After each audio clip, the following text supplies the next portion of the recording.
சில பேருடைய ஆராதனை ரொம்ப உடைக்கப்பட்ட ஆராதனையா இருக்கும். சொல்றதுக்கு வார்த்தையே இருக்காது, இருதயத்துல அவரிடத்துல கொடுக்கிறதுக்கு ஒன்றுமே இருக்காது. ஆனா கர்த்தர் என்ன தெரியுமா சொல்லுகிறார்? அந்த உடைக்கப்பட்ட ஆராதனை தான் எனக்கு வேணும். அந்த உடைக்கப்பட்ட பாத்திரத்திலிருந்து வர கண்ணீரே ஒரு ஆராதனை தான்.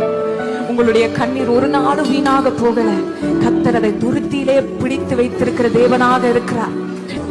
இவ்வளோ நாள் எனக்கு வீணாக போய்விட்டது, என்னுடைய செயல் எல்லாம் வீணா போயிருச்சப்பா, நான் செய்யற காரியம் எல்லாமே வீணாக போயிருச்சுன்னு நினைக்கிறீங்களா? உங்களுடைய எதுவுமே கர்த்தருடைய கரத்துல வீணாக போகல. கர்த்தர் ஒரு காரியத்தையும் அழகா நேர்த்தியாக கர்த்தர் ஒன்று கூடி வர பண்ணுகிற நேரம் வந்து விட்டது. அந்த உடைக்கப்பட்ட எல்லாவற்றையும் அவருடைய தைலத்தினால, அவருடைய ஆனந்த தைலத்தினால் அவர் சரிப்படுத்தி கொண்டிருக்கிறார்.